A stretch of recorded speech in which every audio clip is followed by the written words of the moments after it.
Kumusta na po kayo mga kaibigan, mga ginigiliw naming taga-subaybay? Saan man pong dako kayo naroroon, sana po ay nasa mabuti kayong kalagayan sa mga oras na ito. Mga kaibigan, gaya po ng dati, atin pong sagutin ang isang vlogger. Hindi ko alam kung ito'y mangangaral mga kaibigan, sapagkat yung kanyang content sa kanyang page at saka sa kanyang YouTube channel ay wala pong iba mga kaibigan kundi ang siraan at siraan ang Iglesia ni Kristo. Sapagkat ayon sa kanya, hindi daw dapat talagang tawagin si Kristo na tao. Narito po siya, pakinggan po natin si Ginoong Gilbert Alfonso. Napakabubo ng mga leader ninyo, mga kapatid, kung hindi pa nila naunawaan ang mga mensaheng ito. Nahinay ka naman ni Felix Manalugod. Yun ang problema ninyo, mga kaibigan, mga kapatid. Juan 8:23. Paano ba sinuportahan pa ni Apostol Juan ang kanyang mensahe patungkol kung sino si Kristo? Juan 8:23, ang sabi po ay ganito. At sa kanila'y kanyang sinabi. At sa kanila'y kanyang sinabi. Sino ang nagsabi at sino yung sinabihan niya? At ano yung sasabihin niya? Juan 8:23. At sa kanila'y kanyang sinabi, kayo'y mga taga-ibaba at ako'y taga-itaas. Napakaliwanag. Kayo'y taga-baba, taga-lupa kayo, at ako'y taga-itaas. Tapos gawin mong tao yan, napakabubo ng mga leader ninyo. Kayong mga tao, huwag nyo akong gawing tao lang. Kasi kayo'y taga-lupa, ako'y taga-langit, kayo'y taga-baba, ako'y taga-langit. Yung langit, yun yung tinawag sa Juan 6:62 na kinaroroonan niya noong una. Bago pa man siya isinilang ni Maria, may kinaroroonan siya nung una, may kinaroroonan na siya nung una, at ito ang kinaroroonan niya, Juan 8:23, at sa kanila'y kanyang sinabi, kayo'y mga taga-ibaba at ako'y taga-itaas, kayo'y mga taga-sanlibutan ito, at ako'y hindi taga-sanlibutan ito. Gago ang mga leader. Narinig niyo naman po mga kaibigan kung paano batikusin ni Ginoong Gilbert Alfonso ang aral namin sa loob ng Iglesia ni Kristo. At doon nga po sa mga magulang na baka po may mga bata na nasa inyong tabi, ay maaaring huwag nyo nang po muna panoorin ang mga bata, sapagkat namumutawi po sa taong ito yung kanyang pagmumura, no? Panunulig siya sa amin na parang idol yata nito si Ginoong Soriano mamaya balikan po natin siya sa kanyang pagmumura. Ang batayan niya mga kaibigan kung bakit hindi po dapat na tawaging tao ang ating Panginoong Hesukristo ay sapagkat ito ikay tagalangit. Mga kaibigan, narito po yung talata na kanyang sinitas. Titingnan po natin kung talaga bang sinabi sa talatang ito na ang ating Panginoong Hesukristo ay Diyos. Narito po ang Juan 8:23, ating basahin. At sa kanila'y kanyang sinabi, kayo'y mga taga-ibaba, ako'y taga-itaas.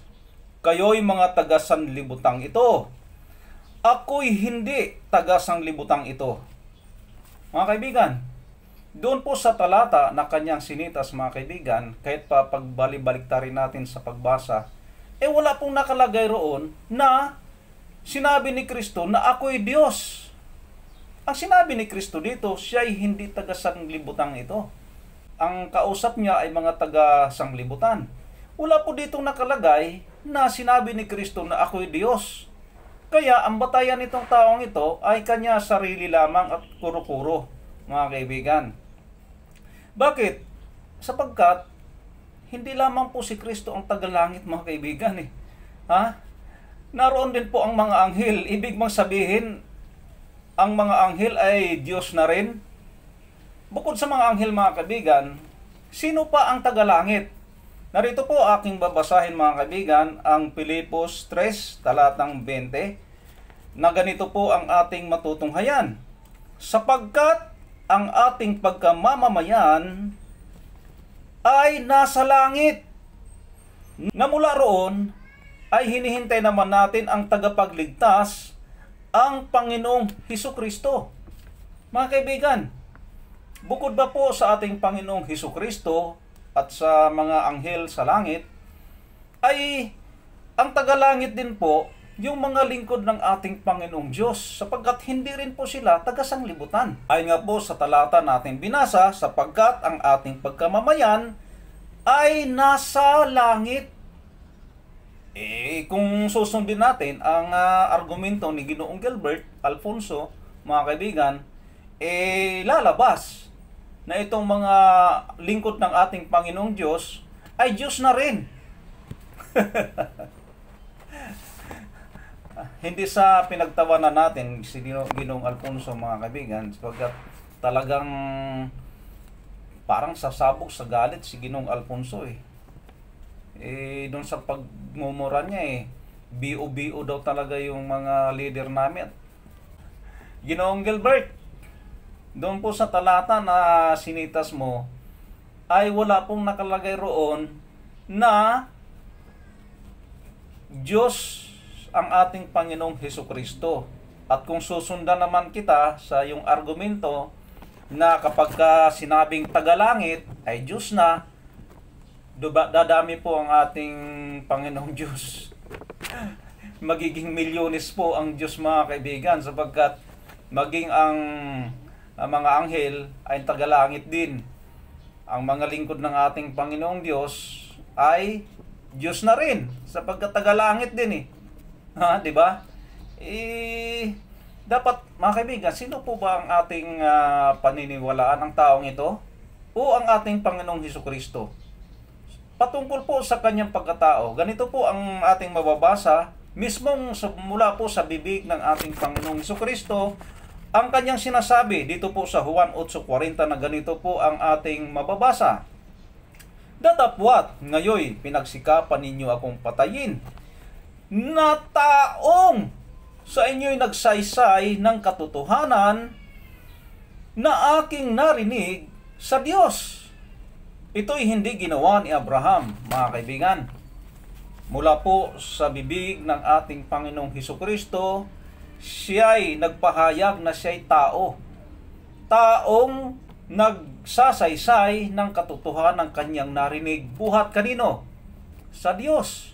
Kung meron tayong paniniwalaan, mga kaibigan, hindi kay Ginoong Gilbert, kundi mismong sa ating Panginoong Hesukristo, dapat tayo magtiwala.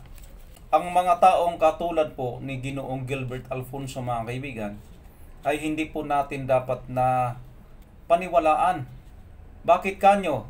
Narito po ang unang Korinto 6:9 hanggang 10, mga kaibigan, ay ganito po ang ating mababasa. O hindi ba ganinyo nalalaman na ang mga liko ay hindi magsisipagmana ng kaharian ng Diyos? Huwag kayong padaya kahit ang mga mapakiapid, ni ang mga mananamba sa Diyos-Diyusan, ni ang mga mangangalunya, ni ang mga nangbababae, ni ang mga makikiapid sa kapwa lalaki, ni ang mga magnanakaw, ni ang mga masasakim, ni ang mga manlalasing, ni ang mga mapangtungayaw, ni ang mandulupig, ay hindi magmamana ng kaharian ng Diyos. Mga kaibigan, dito po sa mahabang listahan ng mga makasalanan o mga gawang kasalanan na hindi po magmamana ng kaharian ng ating Panginoong Diyos kung taglay ng tao ang ganitong uri ng mga kasalanan, narito po ang isa na nagiging kasalanan ni Ginoong Gilbert Alfonso, mga kaibigan. Ano yon? Yung panunungayaw. Ano po ba ang ibang kahulugan ng panunungayaw, mga kaibigan? Ito po yung pagmumura. Kaya nga po dito sa taong ito ay hindi po dapat na paniwalaan, mga kaibigan, lalo na doon sa kanyang mga subscriber. Marami na pong subscriber ang taong ito Kaya nakakatakot po ang turo ng taong ito. Ay wag po nating paniwalaan ng taong ito, mga kaibigan, sapagkat siya man ay hinuhusgahan na po ng Biblia. Hindi po siya magmamana ng kaharian ng ating Panginoong Diyos, sapagkat siya po ay manunungayaw.